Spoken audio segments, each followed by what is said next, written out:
Nunca pensé que una tarde cualquiera de marzo iba a convertirse en el día que lo cambiaría todo. Tenía 44 años, una vida tranquila en nuestro piso de Chamartín, y llevaba 20 años casada con Miguel. 20 años de rutinas, de cenas compartidas, de planes de fin de semana. Creía conocerle mejor que a mí misma. Pero aquella tarde, cuando sonó el móvil y vi el número del Hospital La Paz en la pantalla, algo en mi interior se retorció. No sabía que en apenas unas horas descubriría que la persona con la que había compartido 2 décadas de mi vida era un completo desconocido. Era viernes. Lo recuerdo perfectamente porque había salido antes del trabajo para hacer la compra. Estaba guardando las patatas en la despensa cuando sonó el teléfono. Un número desconocido. Casi no contesto, pero algo me hizo descolgar. ¿Señora Martínez? La voz al otro lado del teléfono sonaba seria, profesional. Sí, soy yo, respondí, sintiendo cómo se me secaba la garganta. Soy la doctora Ramírez del Hospital La Paz. Su marido, Miguel Martínez, ha sufrido un accidente, está estable, pero necesita que venga al hospital lo antes posible. Me quedé helada. El bote de patatas se me cayó de las manos y rodó por el suelo de la cocina. Miguel, ¿un accidente en hospital? ¿Qué ha pasado? Está bien. Las palabras apenas me salían. Como le he dicho, está estable, pero es importante que venga. Pregunte por la planta tercera, UCI. Voy para allá. Salgo. Ahora mismo. Colgué el teléfono con las manos temblando. UC y unidad de cuidados intensivos. Dios mío, dejé la compra a medio guardar, cogí las llaves del coche y eché a correr escaleras abajo. La vecina del quinto, la señora Carmen, me llamó desde el rellano, pero no me detuve. Solo podía pensar en Miguel, en llegar al hospital, en verle. El trayecto hasta La Paz fue eterno. Madrid estaba colapsado, como siempre a esa hora.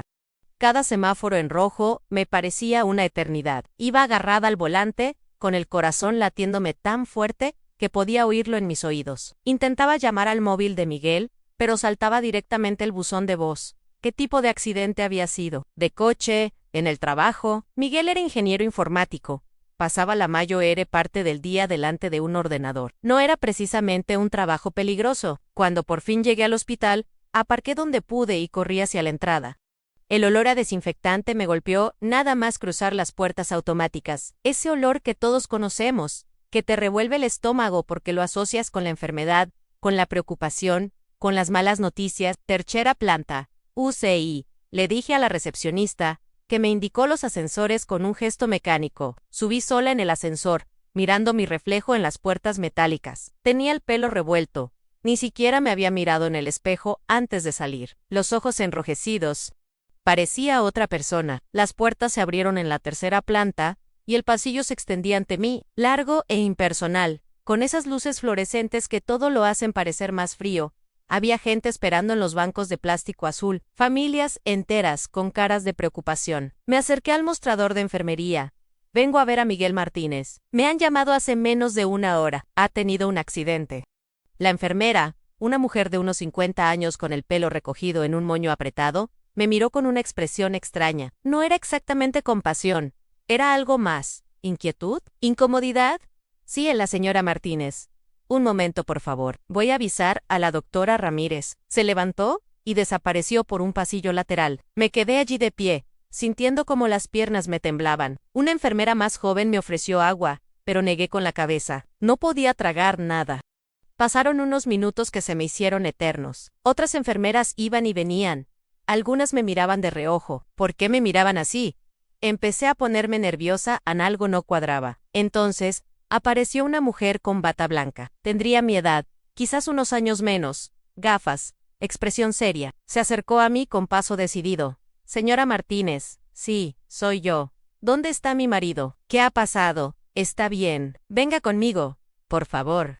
Me condujo hasta un pequeño despacho junto al mostrador de enfermería. Una sala con apenas 2 sillas, una mesa y un ordenador a nada de ventanas. Me hizo un gesto para que me sentara, pero yo no podía. Estaba demasiado alterada. Doctora, por favor, dígame qué ha pasado. ¿Cómo está Miguel? Ella respiró hondo, como preparándose para lo que iba a decir. Su marido está estable. Sufrió un accidente de coche esta tarde, en la M30 en un choque por alcance. Tiene varias contusiones, 2 costillas rotas y un traumatismo craneal leve. Está sedado. pero las pruebas indican que se recuperará completamente. Sentí como el alivio me recorría el cuerpo. Gracias a Dios estaba bien. ¿Se iba a recuperar? ¿Puedo verle?, pregunté, y ya me estaba girando hacia la puerta. Espere. La doctora me detuvo con una mano en el brazo. ¿Hay algo más? Algo que necesita saber antes de entrar a verle. El tono de su voz hizo que se me helara la sangre. Me giré lentamente hacia ella. ¿Qué pasa? ¿Qué es lo que tengo que saber? La doctora se quitó las gafas, se las limpió con un pañuelo de papel y volvió a ponérselas. Era evidente que esto le resultaba incómodo. Señora Martínez, cuando su marido llegó al hospital, venía acompañado. En el coche iba otra persona. Una mujer, el mundo se detuvo. Una mujer. En el coche de Miguel algo en mi estómago se contrajo dolorosamente. ¿Qué mujer? Mi voz sonó extraña, lejana. ¿Una compañera de trabajo? La doctora negó con la cabeza lentamente. No lo sean, pero hay algo más, Ann. Esa mujer también está ingresada aquí. Y ella dice, ser su esposa. Si me hubieran dado un puñetazo en el estómago, no me habría dolido más. A las palabras daban vueltas en mi cabeza sin encontrar sentido. ¿Su esposa? Yo era su esposa, yo. Llevaba 20 años casada con Miguel. Eso es imposible, dije, y mi voz temblaba. Yo soy su esposa. Llevamos 20 años casados. Tiene que haber un error. La doctora me miraba con una mezcla de compasión y preocupación. Lo siento mucho, señora Martínez, pero cuando ingresaron, esa mujer llevaba documentación que la identificaba como Sofía Martínez, y ella ha dado el mismo nombre que usted dio por teléfono cuando llamamos a Miguel Martínez. Las piernas me fallaron y tuve que sentarme. La habitación daba vueltas a mi alrededor. No, repetía sin parar. Tiene que haber un error. Miguel es mi marido, vivamos juntos. Compartimos una vida. Lo entiendo, señora. Y créame que esta situación es muy inusual para nosotros también. Pero cuando esa mujer recobró la conciencia, preguntó por su marido Miguel. Y cuando le dijimos que usted venía de camino, se puso histérica. Dice que ella es la esposa legítima de Miguel Martínez. Si alguna vez has sentido que el suelo desaparece bajo tus pies, sabrás lo que sentí en ese momento. Todo aquello en lo que creía, toda mi vida, se estaba desmoronando como un castillo de naipes. Y si estás escuchando esta historia y sientes que necesitas saber qué pasó después, quédate conmigo, porque lo que descubrí esa tarde fue solo el principio de una pesadilla de la que aún hoy me cuesta creer que salí. Y si esta historia te está tocando el corazón, si algo en ti resuena con lo que estoy contando, déjame un comentario. Me ayuda a saber que no estoy sola, que alguien más entiende lo que es descubrir que tu vida entera ha sido una mentira. ¿Dónde está esa mujer?, pregunté finalmente, con la voz rota. Necesito hablar con ella. Necesito entender qué está pasando. La doctora negó con la cabeza. No creo que sea buena idea ahora mismo. Ambos necesitan tiempo para procesar esto. Además, ella también está en observación. El golpe fue fuerte. No me importa. Me levanté, sintiendo como la rabia empezaba a reemplazar al shock. Quiero ver a mi marido Ana ahora. La doctora suspiró, pero asintió. Pero antes tengo que advertirle que Miguel aún está sedado. No va a poder hablar con usted. Me condujo por otro pasillo hasta una habitación con una puerta de cristal. A través de ella pude ver a Miguel, mi Miguel, tendido en una cama de hospital. Tenía la cabeza vendada, tubos conectados por todos lados, el brazo derecho escayolado. Me acerqué despacio, como si temiera que al llegar junto a él todo aquello se confirmara como real. Me senté en la silla junto a la cama y le cogí la mano libre. Miguel tenía siempre las manos calientes. Era una de las cosas que me gustaban de él en invierno. Cuando yo tenía frío, él me calentaba las manos con las suyas. Miguel, susurré, ¿qué has hecho? ¿Qué nos has hecho? Pero él no respondió. Solo el pitido constante del monitor y el sonido de su respiración asistida. Me quedé allí sentada, mirándole, intentando encontrar en su rostro alguna señal de que todo aquello era un malentendido terrible. Pero cuanto más le miraba, más me parecía un extraño. ¿Cómo era posible que la persona con la que había dormido cada noche durante 20 años fuera capaz de algo así? 20 años de matrimonio, de risas compartidas, de vacaciones en la playa, de cenas con amigos, de planes de futuro, de hablar de tener hijos algún día, aunque nunca llegamos a tenerlos, de construir una vida juntos. Había sido todo mentira. Pasó una hora. Perdí la noción del tiempo. Las enfermeras entraban y salían, comprobaban las constantes, ajustaban los sueros. Una de ellas, más joven que las demás, me trajo un café. ¿Lleva mucho tiempo casada con él?, me preguntó en voz baja. 20 años, respondí sin pensar. ¿O eso? creía yo. Ella me apretó el hombro con gesto comprensivo y salió de la habitación. Fue entonces cuando escuché voces fuera, una voz de mujer, alterada, casi gritando. «¡Quiero ver a mi marido! Tienen que dejarme verle». Me levanté de un salto y salí al pasillo. Al final del corredor, junto al mostrador de enfermería, había una mujer discutiendo con una de las enfermeras. Era más joven que yo, tendría unos 35 años, rubia, guapa, con el pelo largo recogido en una cola de caballo. Llevaba una venda en la frente y un brazo en cabestrillo. Y estaba llorando. «Miguel es mi marido. Llevamos 12 años casados. Tengo derecho a verle. Doche.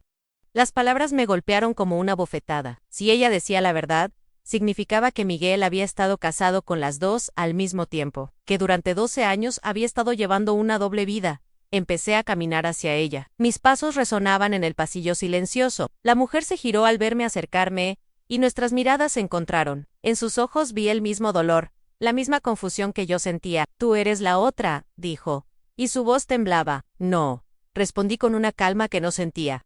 «La otra eres yo. Llevo 20 años casada con Miguel». Su rostro se descompuso, se tambaleó un poco, y la enfermera tuvo que sujetarla. «Eso es imposible», susurró Anjong. «Nosotros tenemos una hija en el mundo». Volvió a detenerse. «Una hija». Miguel tenía una hija con otra mujer. ¿Y yo? No había sabido nada. «¿Una hija?», repetí, sintiendo como las lágrimas comenzaban a rodar por mis mejillas. Ella asintió, sollozando. «¿Clara? Tiene 11 años. Está con mi madre ahora». Dios mío, ¿cómo voy a explicarle esto? Me apoyé contra la pared, no podía respirar. Todo aquello era demasiado para procesarlo, demasiado para asimilarlo. La enfermera del mostrador nos miraba con evidente incomodidad. Probablemente nunca había visto una situación así. Dos mujeres descubriendo que habían estado casadas con el mismo hombre sin saberlo. «Creo que deberíamos hablar», dije finalmente, haciendo un esfuerzo sobrehumano por mantener la compostura. La mujer me miró con desconfianza, pero asintió. Nos sentamos en la sala de espera, lejos de las miradas curiosas de las enfermeras y otros visitantes. Durante unos minutos, ninguna de las dos dijo nada. Solo nos mirábamos, como dos náufragas que acaban de descubrir que han estado navegando en el mismo barco sin saberlo. «Mellamo Elena Ditch finalmente. Elena Sánchez, aunque legalmente soy Elena Martínez desde hace 20 años. Sofía», respondió ella con voz quebrada. «Sofía U. Ruiz. Sofía U. Marchini según mi documentación. ¿Cómo os conocisteis?» No sé por qué pregunté eso. Quizás necesitaba entender cómo había empezado todo. Ella se secó las lágrimas con el dorso de la mano. «En una conferencia de tecnología en Barcelona hace 13 años, yo trabajaba en marketing para una empresa de software. Él era uno de los ponentes, nos presentaron en un cóctel después de su charla. Fue amor a primera vista. Amor a primera vista». Las mismas palabras que Miguel había usado conmigo cuando nos conocimos en aquella fiesta de Navidad de la empresa. «Nos casamos un año después», continuó Sofía. «Fue una boda pequeña, íntima, solo nuestras familias más cercanas. Me dijo que no le gustaban las grandes celebraciones, que prefería algo discreto. Por supuesto, una boda discreta, sin invitados que pudieran conocerle de su otra vida. Todo encajaba de una forma retorcida y horrible. Miguel me dijo que trabajaba para una empresa que lo mandaba constantemente de viaje». Siguió hablando Sofía, como si necesitara sacar todo aquello. «Barcelona, Valencia, Bilbao». Decía que su puesto requería que supervisara proyectos en diferentes ciudades. A veces, estaba fuera una semana entera, 2 semanas. Yo nunca sospeché nada. Confiaba en él completamente. Yo también había confiado en él completamente. Y ahora entendía todos esos viajes. No eran viajes de trabajo. Eran viajes entre sus dos vidas, entre sus dos familias, entre sus dos esposas. «¿Y tú?», preguntó Sofía mirándome con los ojos enrojecidos. «¿Cuándo os conocisteis?» «Hace 21 años». Mi voz sonaba mecánica, como si estuviera contando la historia de otra persona, en una fiesta de Navidad. Él era ingeniero informático. Acababa de entrar en la empresa donde yo trabajaba como administrativa. Me invitó a cenar. Fue encantador, gracioso, atento. Nos casamos al año siguiente. «¿También fue una boda pequeña?», asentí. Dijo que no tenía mucha familia, que prefería algo íntimo, solo nosotros y unos pocos amigos. Sofía soltó una risa amarga. Nos dijo lo mismo. Dios mío, ¿cómo pudo hacer esto? Era la pregunta que yo también me hacía. ¿Cómo podía alguien llevar una doble vida durante tantos años? ¿Cómo podía despertarse cada mañana junto a una mujer, besarla, decirle que la quería, y luego irse a dormir con otra. ¿Cómo podía tener una hija y mantenerla oculta? ¿Cómo podía construir dos vidas completamente separadas sin que ninguna de las dos nos diéramos cuenta? Y si estás escuchando esto, y te parece increíble, te prometo que lo que viene después es aún más impactante. Porque lo que Sofía y yo descubrimos en las siguientes horas fue que la doble vida de Miguel era mucho más compleja de lo que ninguna de las dos podríamos haber imaginado. Si te está gustando esta historia, si quieres saber hasta dónde llegaba el engaño, suscríbete al canal. Pork Cream. Esto solo acaba de empezar. Tengo fotos, dijo Sofía de repente, sacando su móvil del bolso. De nuestra boda Clara de nuestra vida. Me pasó el teléfono con mano temblorosa. Why alias Miguel, mi Miguel vestido de traje, sonriendo junto a una Sofía radiante con vestido blanco. Miguel sujetando a un bebé en brazos. Miguel en la playa con una niña pequeña. Miguel en cumpleaños, en navidades, en excursiones familiares, una vida entera que yo desconocía. También tengo fotos, dije, sacando mi propio móvil. 20 años de fotos Last Master. Nuestra boda en el registro civil en vacaciones en Mallorca, cenas con amigos, aniversarios. Una vida entera, paralela a la que él había construido con ella. Nos quedamos mirando las fotos, pasando de un móvil a otro, viendo reflejadas nuestras vidas destrozadas en esas imágenes que alguna vez fueron recuerdos felices. ¿Cómo lo hacía? Susurró Sofía. ¿Cómo podía estar en dos sitios a la vez? Empecé a atar cabos. Todos esos viajes de trabajo, las veces que decía que tenía que quedarse hasta tarde en la oficina, los fines de semana que pasaba supervisando proyectos, las llamadas que tenía que atender en otra habitación, los mensajes que borraba rápidamente del móvil, señales que yo había ignorado, confiando ciegamente en él. ¿Vives en Madrid?, le pregunté a Sofía. Ella negó con la cabeza. En Barcelona. Siempre hemos vivido allí. Él decía que su trabajo estaba en Madrid, que tenía que viajar constantemente, por eso pasaba tanto tiempo fuera. En Barcelona, solo 2 horas y media en AVE, la distancia perfecta para mantener dos vidas separadas. Y trabajaba, quiero decir, ¿tenía un trabajo real? Sí, claro, Anne es ingeniero informático en una consultoría importante, o eso decía. Anne tenía nóminas, tarjetas de la empresa, todo. Nunca dudé de que fuera verdad. Yo tampoco había dudado. Miguel me enseñaba sus nóminas, hablaba de sus proyectos, de sus compañeros, todo parecía real, y supongo que lo era. Solo que probablemente trabajaba desde casa o de forma remota, lo que le daba la flexibilidad para moverse entre Madrid y Barcelona sin levantar sospechas. Tengo que llamar a mi madre, dijo Sofía de repente, levantándose. Tiene que quedarse con Clara esta noche. No puedo, Anne, no puedo enfrentarme a mi hija ahora. ¿Cómo voy a mirarla a los ojos y decirle que su padre? Se le quebró la voz y se echó a llorar. Sin pensarlo, me levanté y la abracé. Esta mujer era la prueba viviente del engaño de mi marido. Era la otra esposa. Y sin embargo, en ese momento éramos las dos víctimas del mismo hombre. Las dos habíamos sido manipuladas, engañadas, traicionadas. Nos quedamos así unos minutos. Dos desconocidas unidas por el dolor y la confusión. Cuando nos separamos, los ojos de ambas estaban rojos e hinchados. Necesito respuestas, dije. Necesito saber por qué hizo esto, por qué nos mintió a las dos durante todos estos años. Yo también, respondió Sofía, pero ahora mismo, él no puede decirnos nada, está sedado. Entonces encontraremos las respuestas nosotras mismas. La determinación en mi voz me sorprendió incluso a mí. Pero algo en mí había cambiado. El shock inicial estaba dando paso a otra cosa, en rabia, necesidad de entender, de saber la verdad completa, por muy dolorosa que fuera. ¿Qué propones?, preguntó Sofía. Tu piso, Anne, el nuestro. Tiene que haber algo. Papeles, documentos, algo que explique cómo pudo mantener esto en secreto durante tanto tiempo. Sofía dudó un momento, pero luego asintió. Tienes razón, Anne, tenemos que saber. Salimos del hospital juntas. Era una escena surrealista. Las dos esposas de Miguel Martínez, caminando lado a lado por el aparcamiento del hospital La Paz Annecy. Alguien nos hubiera visto, probablemente habría pensado que éramos amigas. ¿Dónde vives exactamente?, preguntó Sofía cuando llegamos a los coches. Chamartín. Calle Príncipe de Vergara.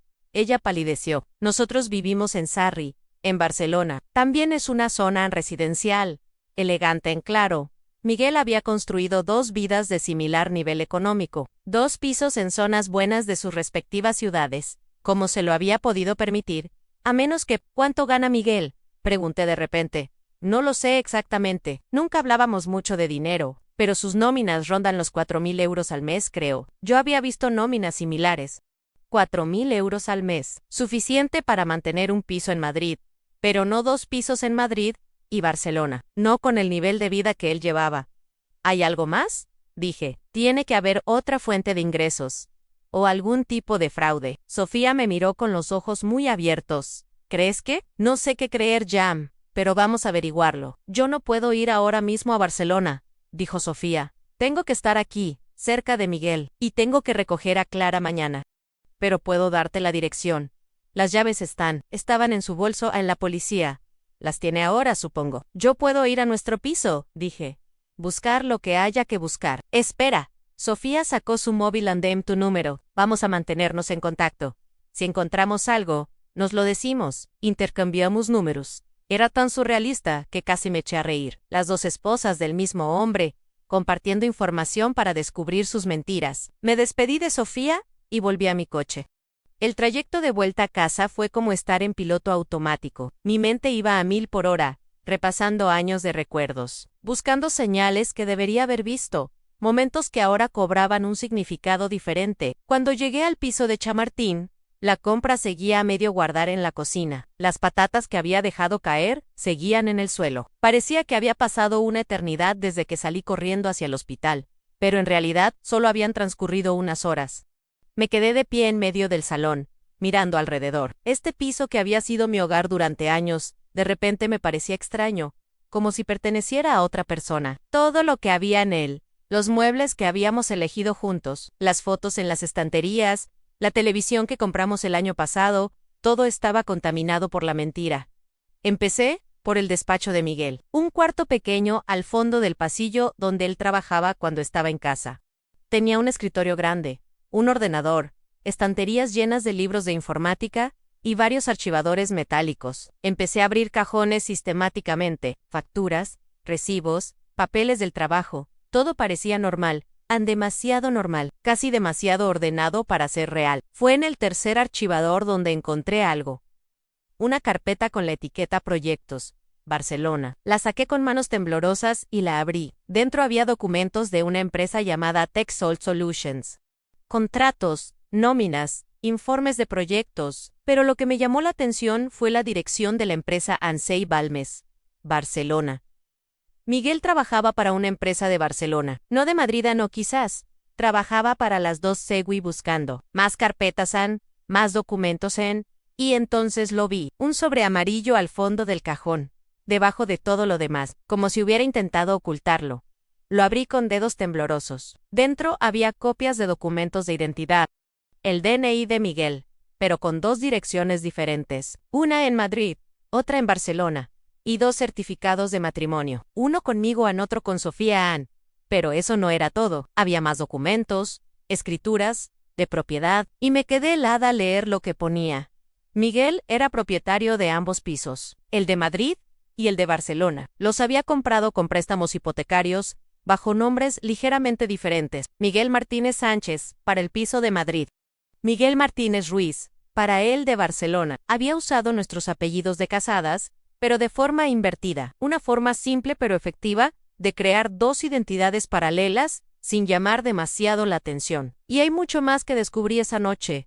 Cosas que nunca imaginé que mi marido sería capaz de hacer. Si quieres saber hasta dónde llegaba la mentira, hasta dónde había construido Miguel su castillo de naipes, quédate conmigo.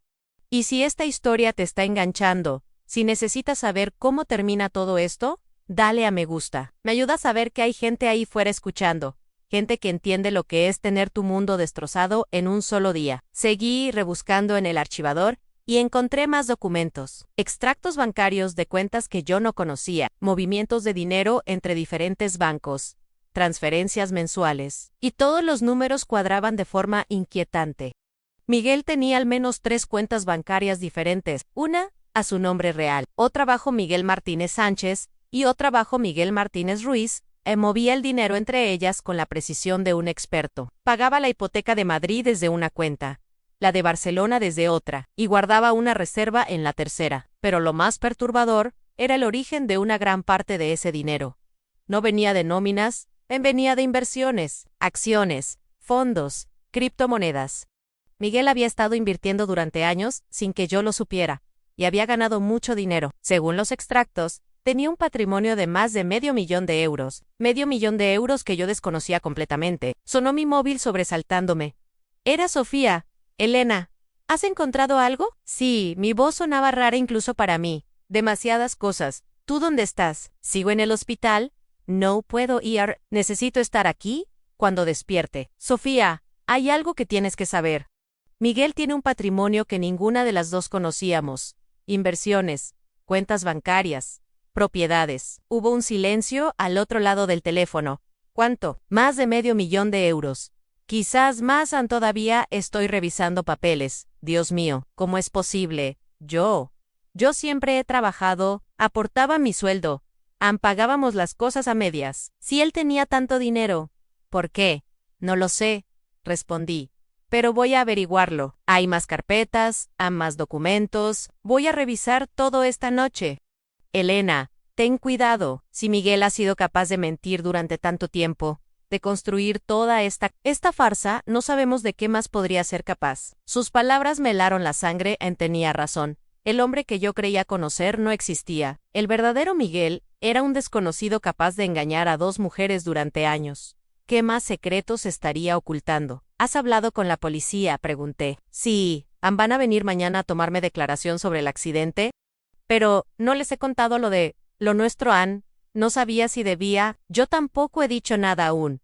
Pero quizás deberíamos. Esto podría ser, no sé, bigamia, fraude. No lo sé. Sofía sonaba tan perdida como yo me sentía. Necesito pensar. Necesito procesar todo esto. Y necesito pensar en Clara. Ella es lo más importante ahora. No puedo permitir que su vida se destruya por lo que su padre ha hecho. Clara, la hija de Miguel. Mi no hijastra. Una niña de 11 años que iba a descubrir que su padre había vivido una mentira. ¿Se lo has contado?, pregunté. No, le dije que papá tuvo un accidente y que está en el hospital. ¿Pero que va a estar bien? No. No sé cómo decirle el resto. No sé ni siquiera por dónde empezar. Lo siento. Sofía, siento que Clara tenga que pasar por esto. Yo también lo siento. Por ti. Por mí.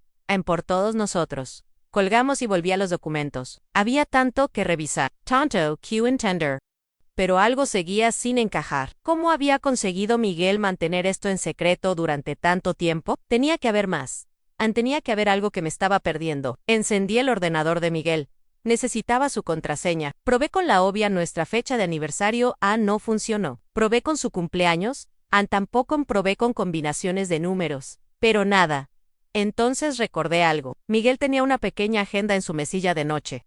Siempre me había parecido curioso que en plena era digital, él todavía usara una agenda de papel. Decía que le gustaba escribir las cosas a mano. Fui al dormitorio y abrí el cajón de su mesilla.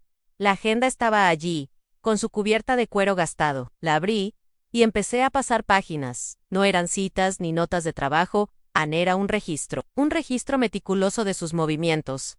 Fechas, horarios, vuelos, trenes, todo estaba apuntado con letra pequeña y precisa.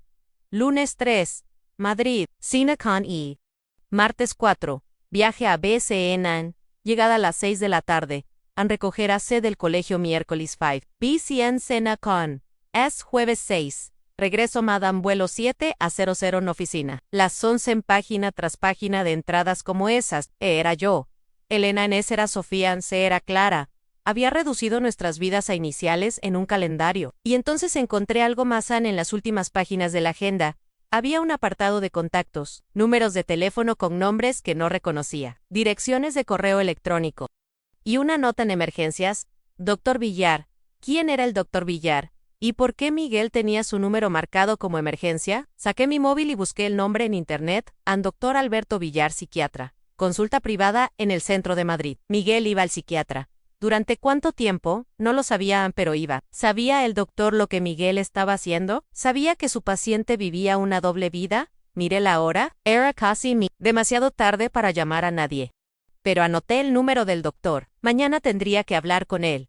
Volví al ordenador y probé una nueva combinación para la contraseña. Usé la inicial de Clara y algunos números funcionó. En el ordenador se desbloqueó. El escritorio estaba organizado con carpetas claramente etiquetadas. Trabajo, finanzas, personal, proyectos. Abrí la carpeta de finanzas primero. Dentro había hojas de cálculo detalladas de todos sus movimientos económicos. Miguel había estado llevando una contabilidad exhaustiva de cada euro que entraba y salía. Había presupuestos mensuales para ambas casas. Cálculos de gastos, previsiones de futuro. Todo estaba planificado con una precisión casi enfermiza. ¿Cuánto gastar en cada casa? ¿Cuánto ahorrar? ¿En cuánto invertir? Hasta había calculado los costes de las mentiras, los billetes de tren y avión, las comidas en restaurantes para crear coartadas, los regalos duplicados para cada familia en Navidad y cumpleaños. Era como mirar dentro de la mente de un psicópata. Todo estaba fríamente calculado. A nada quedaba al azar. Abrí la carpeta personal y lo que vi me heló la sangre. Había fotos, cientos de fotos organizadas por fechas y por esposa. Una carpeta decía Elena, otra Sofía. Y dentro, toda nuestra vida capturada en imágenes. Pero lo más perturbador era que había una tercera carpeta. Se llamaba simplemente Otra. Con las manos temblando, la abrí. Y allí estaban fotos de Miguel con otra mujer. Una mujer morena, de unos 40 años, sonriendo a la cámara junto a él en fotos, en restaurantes, en parques, en lo que parecía ser un piso. No éramos dos, éramos tres. Miguel tenía otra vida más, a otra mujer, otra relation. El mundo se tambaleó a mi alrededor. Me senté en la silla del despacho, sintiéndome mareada ante 3 mujeres. 3 vidas separadas. ¿Cómo era posible? ¿Cómo podía una sola persona mantener 3 relaciones al mismo tiempo? Seguí mirando las fotos con una mezcla de horror y fascinación. Esta tercera mujer parecía estar en Sevilla, a juzgar por los lugares de las fotos. La Giralda al fondo de una, la Plaza de España en otra. ¿Cuántas vidas más tenía Miguel? ¿Cuántas más mujeres había engañado? Tenía que llamar a Sofía, Ann, tenía que contarle esto. Pero antes, necesitaba saber más. Necesitaba entender la magnitud completa de la mentira. Volví a revisar el ordenador. En la carpeta de trabajo encontré algo más en correspondencia con empresas de diferentes ciudades. Madrid, Barcelona, Sevilla. Miguel no trabajaba para una sola empresa. Trabajaba como consultor freelance para varias. Eso le daba la flexibilidad perfecta para moverse entre ciudades sin levantar sospechas. Y encontré algo más. Un documento de texto con un título que me llamó la atención al manual de supervivencia. Lo abrí, era, literalmente eso, un manual que Miguel había escrito para sí mismo sobre cómo mantener múltiples relaciones sin ser descubierto. Había consejos, recordatorios, trucos, nunca mezclar fechas importantes, mantener calendarios separados, usar teléfonos diferentes para cada relación, el móvil del trabajo solo para trabajo. Nunca publicar fotos en redes sociales sin verificar quién puede verlas. A mantener las historias simples, menos detalle es igual a menos posibilidades de error, en evitar lugares públicos concurridos donde podrías encontrarte con alguien de tu otra vida. Había páginas y páginas de esto. Miguel había convertido el engaño en una ciencia. Había estudiado cada ángulo, anticipado cada problema, preparado cada excusa. Y al final del documento había una nota que me dejó sin aliento. El secreto no es mentir, es crear múltiples versiones de la verdad. Cada persona en tu vida vive en su propia realidad, y tú eres real en todas ellas. No eres un mentiroso, eres un camaleón. Leí esa frase una y otra vez. ¿Así se justificaba Miguel a sí mismo? ¿Así conseguía dormir por las noches? Convenciéndose de que no estaba mintiendo, sino simplemente siendo diferentes versiones de sí mismo. Y lo peor era que había funcionado durante años, con múltiples mujeres. Si estás escuchando esto y te preguntas cómo termina, si te preguntas qué pasó cuando Miguel despertó, cuando tuvo que enfrentarse a nosotras, quédate hasta el final, porque lo que sucedió después fue algo que ninguna de nosotras esperábamos. Y si esta historia te está impactando tanto como a mí me impactó vivirla, compártela. Porque hay lecciones aquí que todos necesitamos aprender sobre la confianza, sobre las señales que ignoramos, sobre cómo las personas pueden vivir dobles vidas justo delante de nuestros ojos. Eran las 3 de la madrugada, cuando por fin dejé el ordenador. Tenía los ojos hinchados de llorar y de leer. Mi cabeza era un caos de información, de revelaciones, de error. Llamé a Sofía, respondió al segundo tono. Con voz de no haber dormido. Elena, hay más. Dije sin preámbulos. No somos dos. Somos al menos 3. Puede que más en silencio al otro lado de la línea. Luego un sollozo ahogado. ¿Qué? Le conté todo. La tercera mujer, a las fotos, en el manual. El sistema que Miguel había creado para engañarnos a todas. Sofía lloraba mientras yo hablaba. Y yo también volví a llorar. ¿Cómo pudimos ser tan ciegas?, preguntó ella. Cuando terminé, no fuimos ciegas. Él era muy bueno engañando. Había perfeccionado el arte. Tenía un sistema, un manual de instrucciones, literalmente. Tengo que ver esos documentos. Preciso entender. Te los enviaré. Pero Sofía, hay algo más. Creo que deberíamos encontrar a esa tercera mujer, la Dulce Vila. Tiene derecho a saber. Tienes razón. Pero ¿cómo la encontramos? Dame un momento, voy a volver al ordenador. Volví al despacho y busqué más información sobre la mujer de Sevilla. En los metadatos de las fotos, encontré nombres de archivos que incluían un nombre Ann Carmen de Sevilla. Era un comienzo. Busqué en la agenda de contactos de Miguel. Ahí estaba. Carmen Delgado. Un número de teléfono con prefijo de Sevilla. La encontré, le dije a Sofía. Se llama Carmen Delgado. ¿Vas a llamarla? No ahora, Ann. Es muy tarde. Por mañana sí. Tiene que saber. Sofía y yo nos quedamos al teléfono un rato más. En silencio. Dos mujeres conectadas por el dolor y la traición. Dos vidas destrozadas por el mismo hombre. ¿Crees que nos quiso alguna vez?, preguntó Sofía de repente. ¿O todo fue mentira desde el principio? Era la pregunta del millón. La pregunta que yo también me había estado haciendo toda la noche.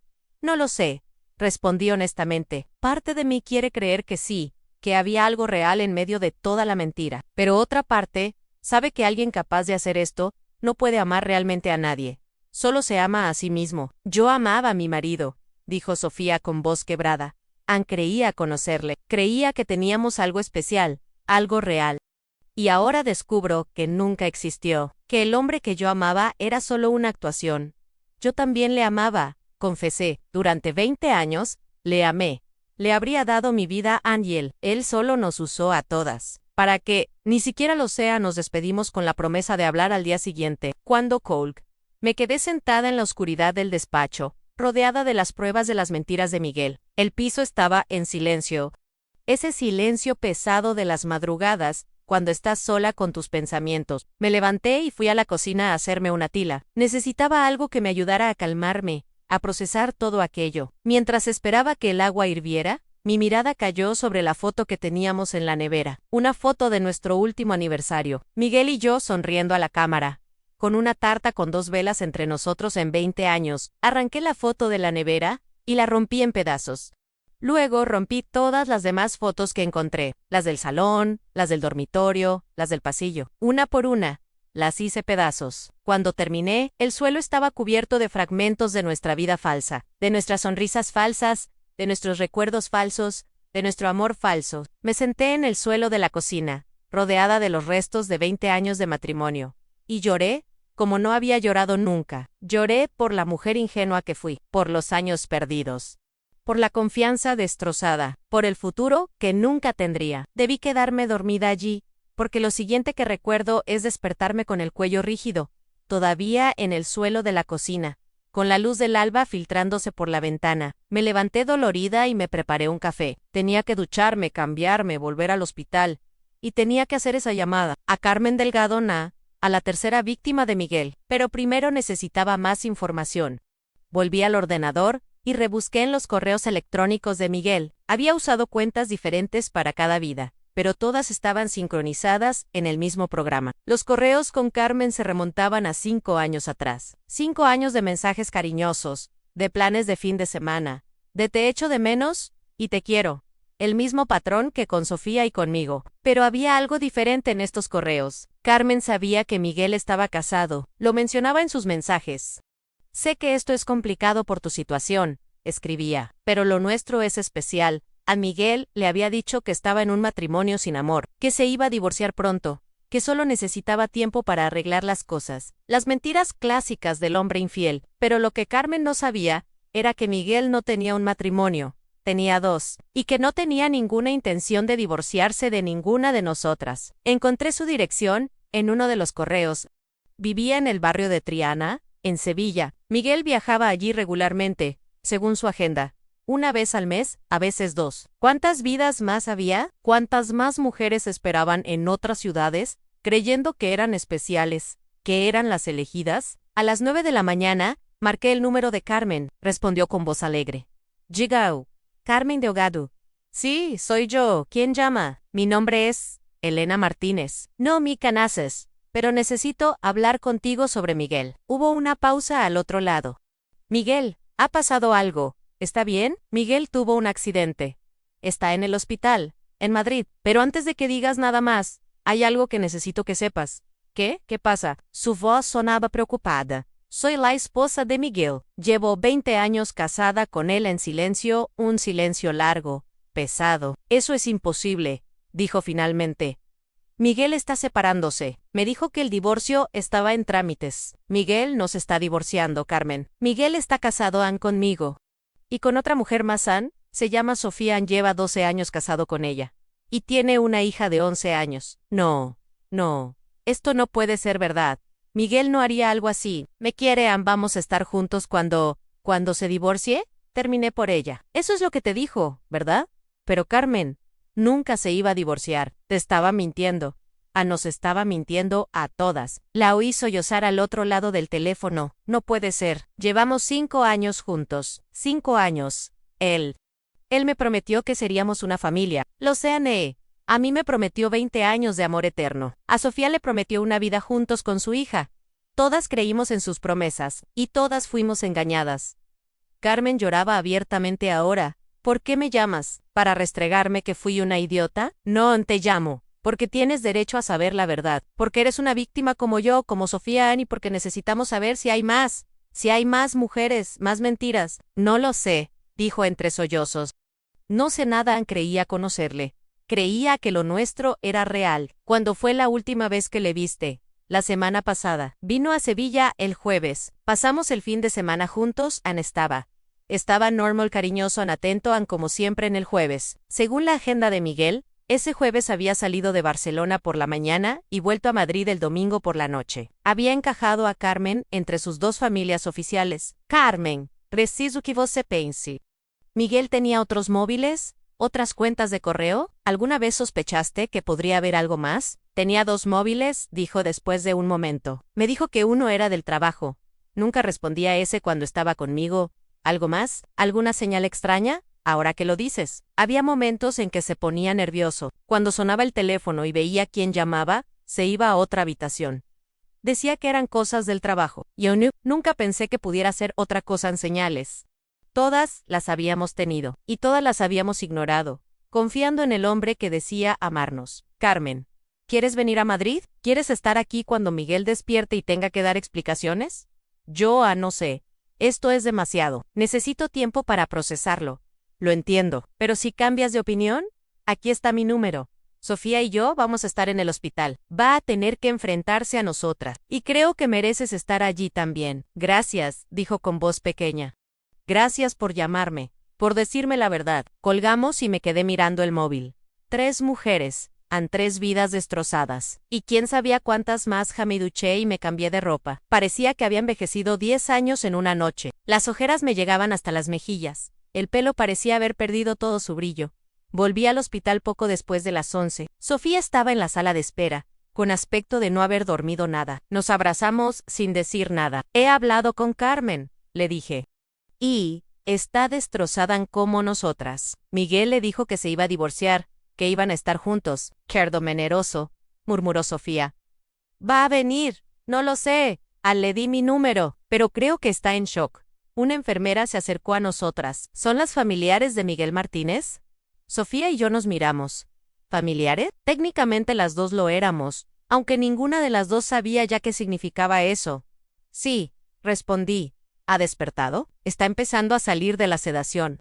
La doctora Ramírez quiere hablar con ustedes antes de que pasen a verle. Nos condujo al mismo despacho donde 24 horas antes me habían dado la noticia que cambiaría mi vida. La doctora Ramírez nos esperaba con expresión seria. Señoras, entiendo que tienen una situación tan complicada, pero necesito que sepan que Miguel está confuso. El traumatismo craneal puede causar desorientación temporal. ¿Qué quiere decir?, preguntó Sofía.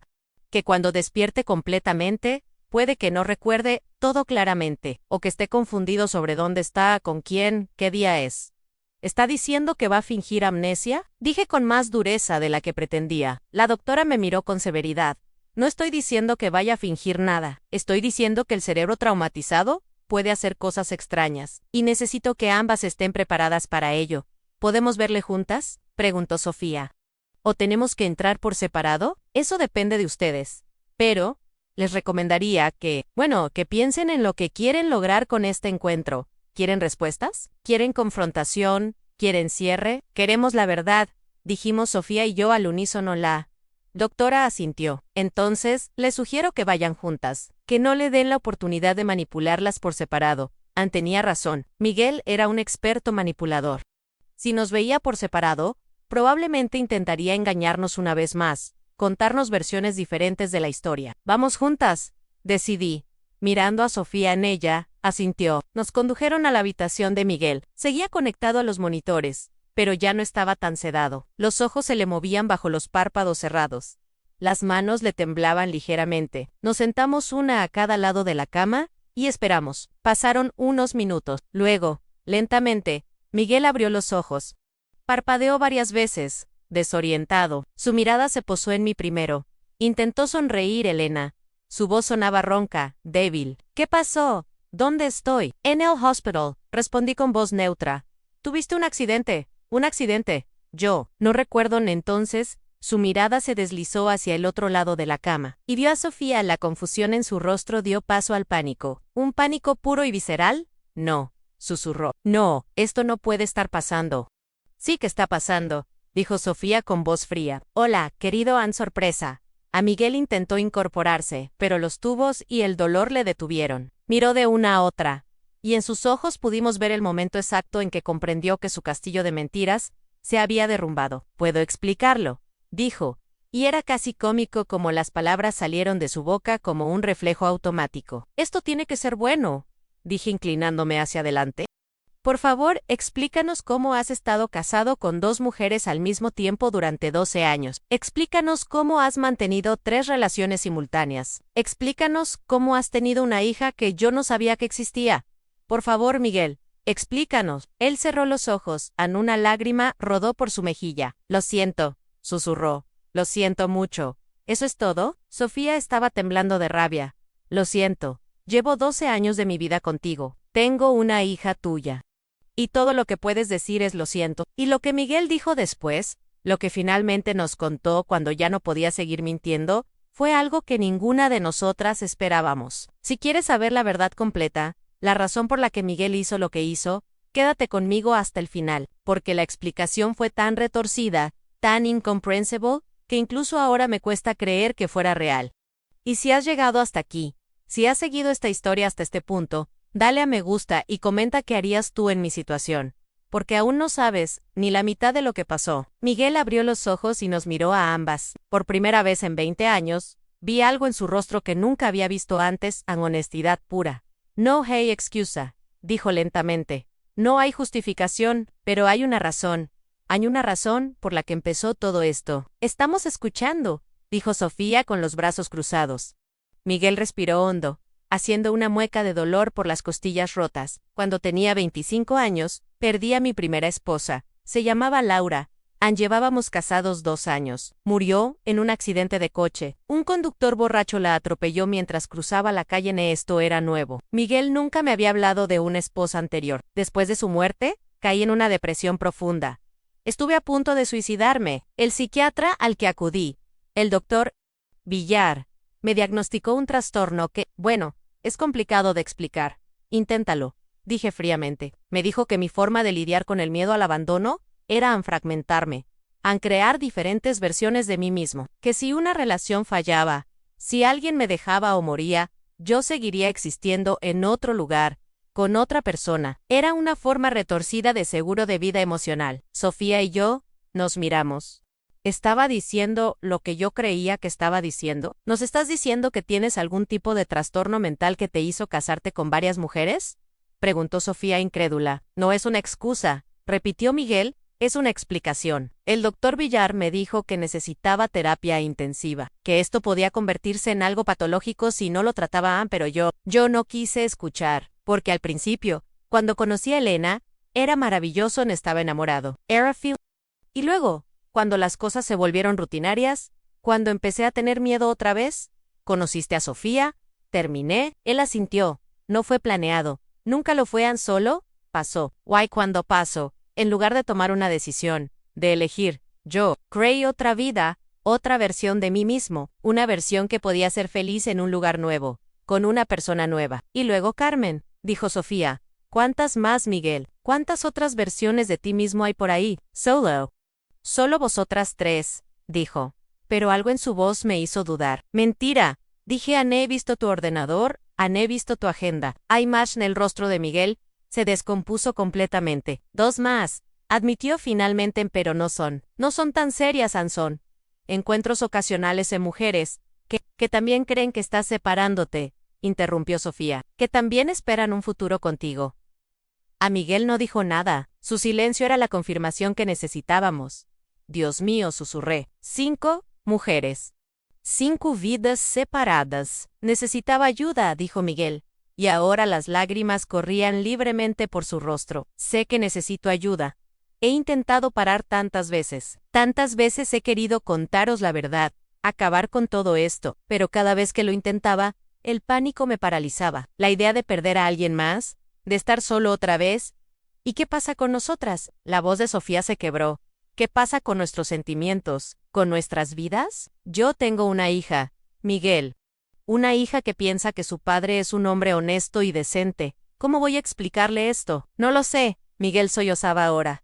Lo siento mucho, siento todo el daño que he causado, pero necesitáis entender que yo no quería haceros daño. Os quiero a todas. De verdad que os quiero. No sabes lo que es el amor, dije levantándome.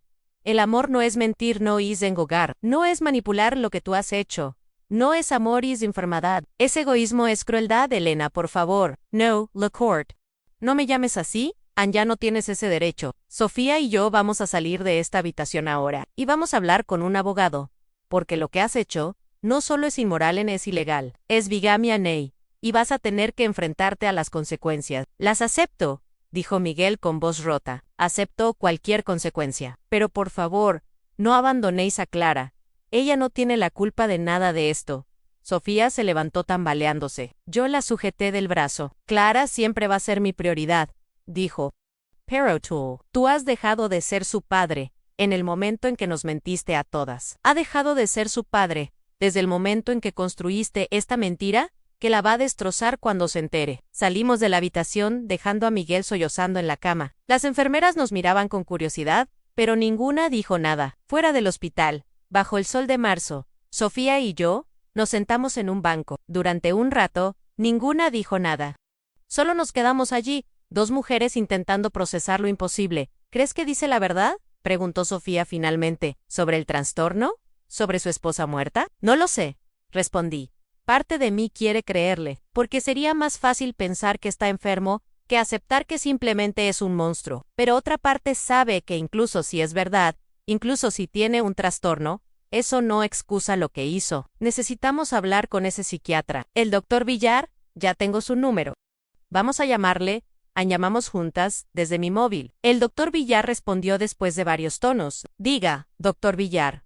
Mi nombre es Elena Martínez Sansoy. Era la esposa de Miguel Martínez.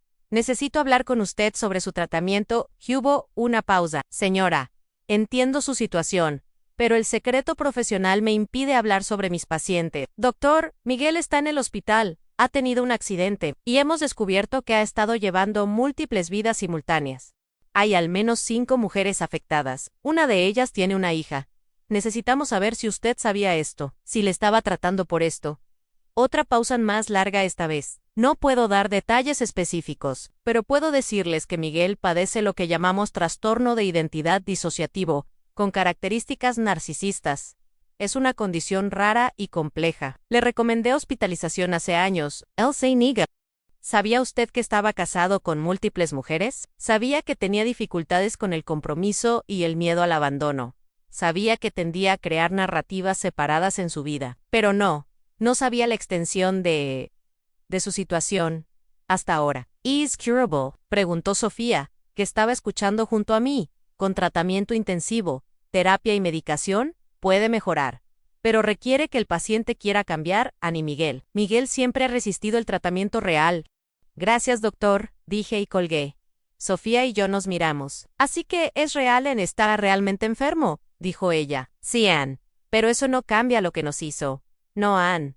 No lo cambia mi movo sono. Era un número desconocido. Diga, Elena, soy Carmen. De Sevilla, He estado pensando en lo que dijiste. Voy a coger un tren esta tarde. Quiero estar ahí. Ian, quiero respuestas. Te esperamos, dije. Te mandaré la dirección del hospital. Cuando colgue, le conté a Sofía. Bien, dijo ella. Cuantas más seamos, mejor.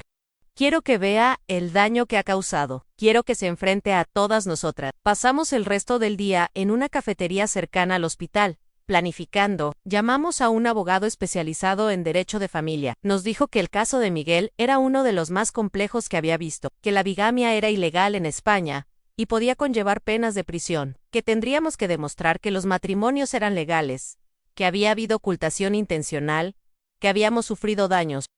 Va a ser un proceso largo, nos advirtió el abogado, y doloroso. Los medios probablemente se van a interesar. Es un caso muy inusual. Sofía palideció al oír esto. Los medios. Dios mío, Clara, mis padres. Mis amigos todos van a enterarse. Podemos intentar mantenerlo privado, dijo el abogado, pero no puedo garantizar nada. Carmen llegó al hospital alrededor de las 7 de la tarde. Era tal como la había visto en las fotos. Morena, guapa, con los ojos enrojecidos de tanto llorar. Las tres nos quedamos mirándonos durante un momento. 3 mujeres que habían amado al mismo hombre. 3 vidas entrelazadas sin saberlo.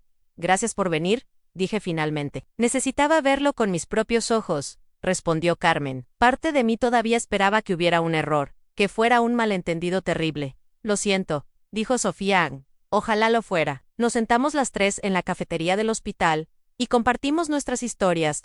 Carmen nos contó cómo había conocido a Miguel en una conferencia en Sevilla, cómo él le había dicho que estaba separándose, que el divorcio estaba en trámites, cómo la había conquistado con atenciones, regalos, promesas de futuro. Era la misma historia, una y otra vez en el mismo patrón, las mismas mentiras con diferentes rostros.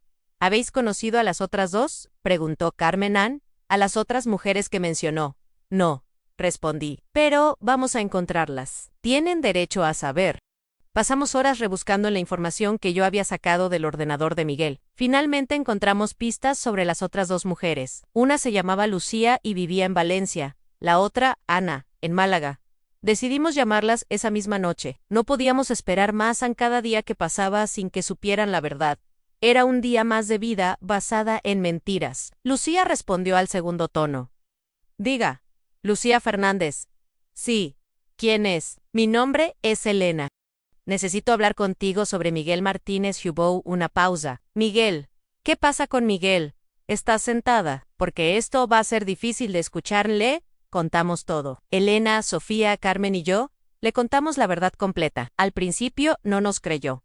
Luego se enfadó Ann finalmente. Lloró. Llevamos 3 años juntos, dijo entre sollozos. 3 años esperando que dejara a su mujer.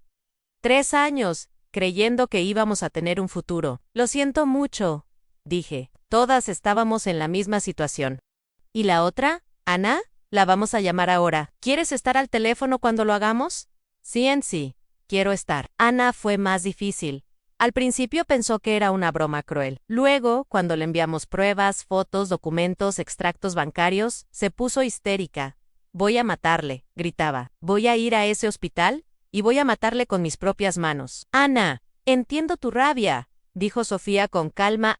Todas la sentimos, pero tenemos que mantener la cabeza fría. Tenemos que pensar en cómo vamos a proceder legalmente. Las 5 mujeres son las 5 vidas de Miguel, todas juntas, por primera vez, conectadas por teléfono y por el dolor compartido. ¿Qué hacemos ahora?, preguntó Lucía.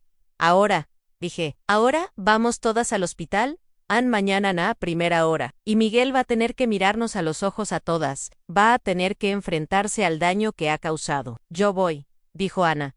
Yo también, dijo Lucía a Carmen. Sofía y yo nos miramos y asentimos. Todas, vamos.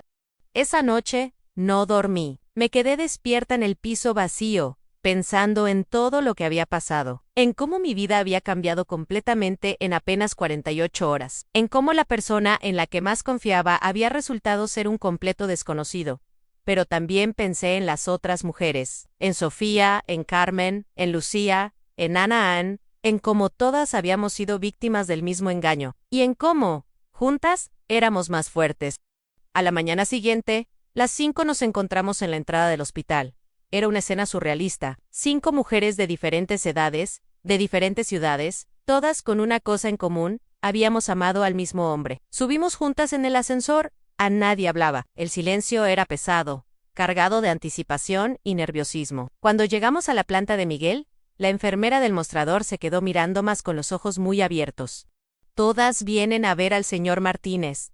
Todas, respondí. Esto es muy irregular. Toda esta situación es irregular, dijo Carmen. Está despierto, sí, pero ¿entonces vamos a pasar? Caminamos por el pasillo en grupo. Los pacientes y visitantes nos miraban con curiosidad. Probablemente nunca habían visto algo así. Cuando llegamos a la puerta de la habitación de Miguel nos detuvimos. Nos miramos las unas a las otras. ¿Listas?, preguntó Sofía. Listas, respondimos todas. Abrimos la puerta y entramos. Miguel estaba sentado en la cama, todavía con vendajes y escayolas, pero más alerta que el día anterior. Nos vio entrar y el color desapareció de su rostro. No, susurró, por favor. ¿No? Sí, dijo Ana, cerrando la puerta detrás de nosotras. Querías tener múltiples vidas, Miguel. Pues ahora todas esas vidas están aquí, en la misma habitación, mirándote, Ann. Nos colocamos alrededor de su cama, 5 mujeres, 5 víctimas. 5 historias de amor que habían sido mentiras. Quiero que nos mires, dije. A todas, una por una. Y quiero que veas lo que has hecho. Miguel empezó a llorar. Lo siento, lo siento mucho. Cuéntanos, dijo Lucía. Cuéntanos cómo lo hacías, cómo mantenías 5 relaciones al mismo tiempo. Y Miguel, derrotado, sin más mentiras que contar, empezó a hablar. Nos contó sobre su sistema de calendarios, sobre cómo había dividido su tiempo.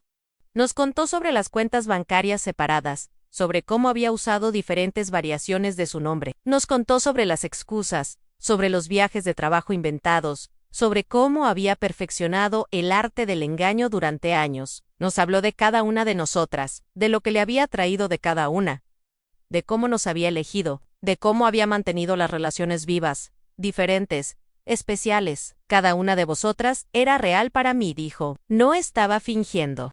Con cada una, yo era una versión diferente pero real de mí mismo. Eso no tiene ningún sentido, dijo Carmen. Lo sé, pero es la verdad. Cuando estaba con Elena, era el Miguel que Elena conocía.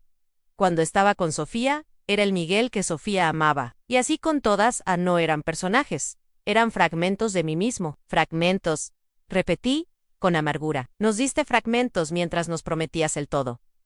Miguel no respondió en qué podía decir. «Why, Clara?», preguntó Sofía. ¿Ella también era solo un fragmento? No. Miguel levantó la vista, y sus ojos estaban llenos de dolor. Clara es real. Mi amor por ella es lo único completamente puro en todo esto. Es lo único que no está fragmentado. Pero le mentiste, dijo Sofía con voz quebrada. Le mentiste cada día de su vida. Le hiciste creer que tenía una familia normal, un padre normal. Lo sé, Annie, y es lo que más me duele, porque ella no se lo merecía. Ninguna de vosotras se lo merecíais. Nos quedamos allí durante horas, hablando, llorando, gritando, sacando años de dolor, de confusión, de traición. Miguel lo aguantó todo. No intentó defenderse, no intentó justificarse más, tan solo escuchó. Finalmente, cuando ya no quedaban palabras, cuando ya no quedaban lágrimas, Sofía habló. «Vamos a divorciarnos», dijo todas. «Y tú vas a firmar los papeles sin pelear. Vas a aceptar cualquier acuerdo financiero que propongamos. Y vas a mantenerte alejado de todas nosotras, excepto de Clara», añadió rápidamente. «Ella tiene derecho a conocer a su padre, aunque ese padre sea un mentiroso. Pero va a ser bajo mis términos, cuando yo lo diga a Annie.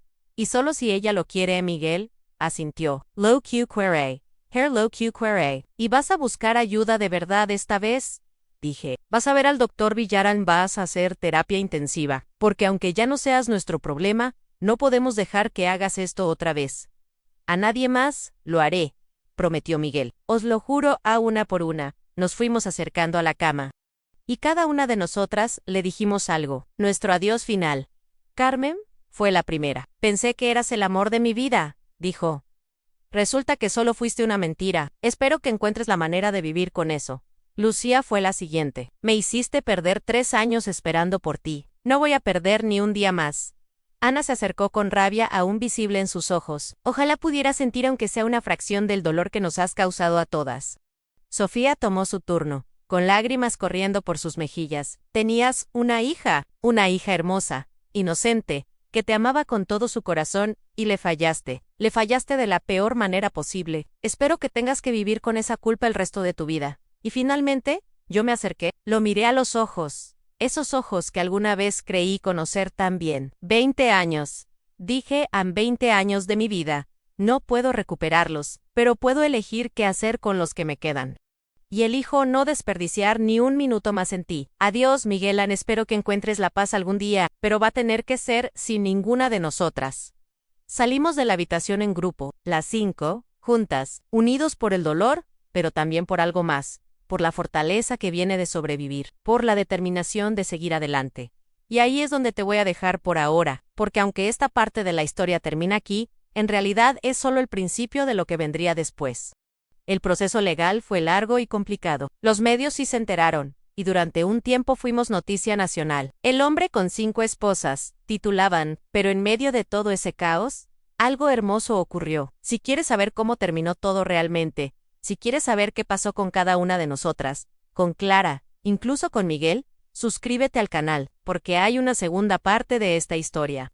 Una parte sobre la reconstrucción, sobre la sanación, sobre cómo 5 mujeres que empezaron como víctimas del mismo hombre, terminaron siendo amigas. Y si esta historia te ha tocado, si te ha hecho sentir algo, déjame un comentario. Cuéntame qué piensas. Cuéntame si alguna vez has vivido algo similar, porque estas historias necesitan ser contadas, necesitan ser escuchadas. Los meses siguientes fueron un torbellino. El abogado tenía razón sobre lo complicado del caso. Resulta que legalmente solo uno de los matrimonios era válido en él. Primero en el mío, los demás eran nulos, pero eso no significaba que no pudiéramos demandar por fraude, por daños emocionales, por todos los años perdidos. Miguel acabó siendo procesado por bigamia, fraude y falsificación de documentos. El juicio fue largo. Cada una de nosotras tuvo que testificar, revivir el dolor, exponer nuestras vidas privadas ante extraños, pero durante todo ese proceso, las 5 nos mantuvimos unidas. Creamos un grupo de chat que llamamos Las Supervivientes. Al principio era solo para coordinarnos con los abogados, para compartir información sobre el caso, pero poco a poco se convirtió en algo más. Sofía compartió sus miedos sobre cómo decirle a Clara la verdad. Entre todas la ayudamos a encontrar las palabras, a prepararse para esa conversación imposible. Cuando finalmente lo hizo, cuando Clara lloró y gritó y preguntó por qué, todas estuvimos ahí para Sofía.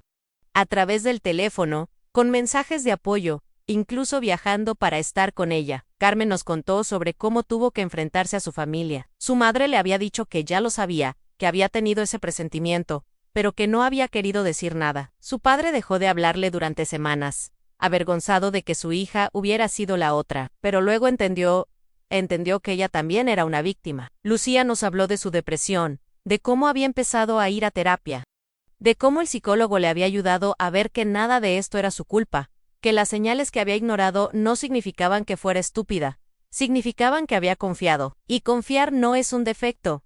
Ana compartió su rabia, pero también su proceso de dejarla ir, de entender que aferrarse al odio solo le hacía daño a ella misma. Y yo les conté sobre las noches en las que me despertaba en pánico, convencida de que toda mi vida había sido una mentira, sobre cómo había tenido que redefinir quién era sin ser la esposa de Miguel, sobre el miedo a volver a confiar en alguien alguna vez, y ellas me escucharon, Ann, y me entendieron, porque ellas estaban pasando por lo mismo. El juicio terminó finalmente un año después. Miguel fue sentenciado a 2 años de prisión, aunque solo cumplió 9 meses. También fue obligado a pagar restitución económica a cada una de nosotras.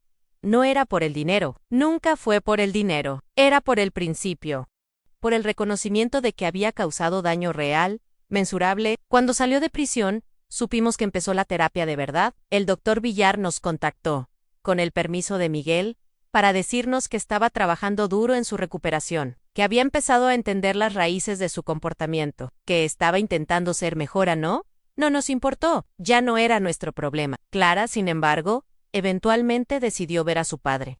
Tenía 12 años para entonces, y su psicóloga había dicho que estaba lista. Sofía nos dijo que fue duro, que Clara lloró mucho después, pero que también parecía aliviada de tener respuestas, de poder empezar a procesar. Hoy, 2 años después de todo aquello, las 5 seguimos en contacto. Carmen se casó recientemente con un hombre maravilloso que conoció en su trabajo. Un hombre que sabe toda su historia y la ama de todas formas. Nos mandó fotos de la boda. Sofía y yo fuimos.